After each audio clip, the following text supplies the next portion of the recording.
bienvenue au Rendez-vous économique, l'émission qui donne la parole aux entrepreneurs et aux porteurs de projets. Nous sommes aujourd'hui chez mavisibilité.fr à Saint-Sébastien et l'émission est réalisée sur le thème « Quelle est l'importance de la e-réputation dans un partenariat ?» Et pour en parler aujourd'hui, j'ai l'immense honneur d'accueillir Christophe Huttot. Christophe Huttot, bonjour. Bonjour.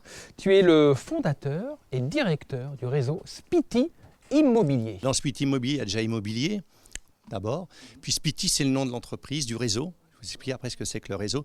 Spiti, pour l'anecdote, c'est un nom qui claque parce qu'il est en 2 syllabes. Et Spiti, en grec, ça veut dire maison. Ah, d'accord, bien vu. Ça veut Voilà. dire que tu as des origines grecques, peut-être? Pas du tout. Pas du tout. Italienne, mais pas grecque. Ok. Voilà. Spiti Immobilier est un réseau de mandataires, un réseau de conseillers immobiliers indépendants. C'est donc un réseau immobilier régional, puisque le siège social est à Nantes. Et on a un centre de formation en Vendée, à La Roche-sur-Yon. Et donc, on se développe essentiellement régionalement. Donc, au moment où je te parle, Philippe, on a une belle équipe dans le Morbihan. On a une belle équipe dans le 44, notamment dans le sud de Loire, dans le Pays de Ré qui m'est très cher.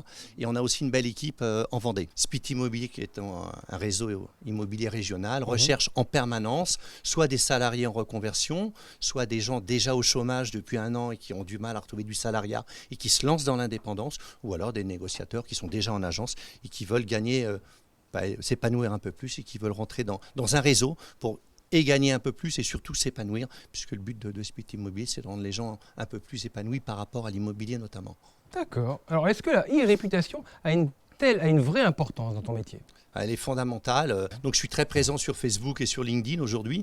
Donc, quasiment quotidiennement, je fais des posts, des vidéos, des choses comme ça. Ma présence aussi ici, c'est pour être justement plus et mieux connu sur Nantes et sa métropole en termes de développement d'audience et de notoriété, justement. Tu as fait beaucoup de déclarations sur les réseaux sociaux et j'en ai retenu une qui a retenu toute mon attention. Nous recherchons de futurs talents, de vraies personnalités pour devenir des facilitateurs de projets de vie. Alors, c'est quoi un facilitateur de projet de vie? Alors, un facilitateur de projet de vie, c'est celui qui va mettre de l'huile là où ça grince. Réaliser un projet de vie, c'est-à-dire que chez Spiti Immobilier, en tout cas, moi, c'est ce que je cherche à faire depuis plus de 5 ans avec mes équipes, c'est d'abord réaliser des projets de vie. On n'est pas là pour vendre une maison, on n'est pas là pour vendre un appartement. Mais quand on vend une maison ou qu'on vend un appartement, on vend des émotions, on vend des souvenirs, on vend des anniversaires, on vend des Noëls qu'on a fait dans cette maison.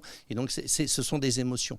Donc, chez Spiti Immobilier, avant d'être dans la relation commerciale, on est d'abord dans la relation humaine. Et on attache plus d'importance à l'humain qu'à la maison en elle-même, en quelque sorte.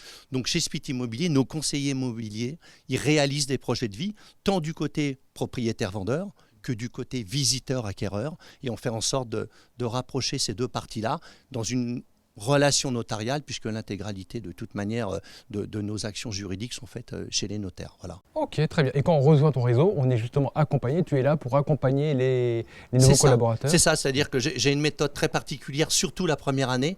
Je ne leur apprends pas que l'immobilier, je leur apprends aussi l'indépendance, parce qu'il y a un gros turnover dans les indépendants. Et donc, j'insiste beaucoup, je leur apprends autant à devenir indépendant, auto-entrepreneur, que de devenir agent immobilier ou de devenir conseiller immobilier indépendant.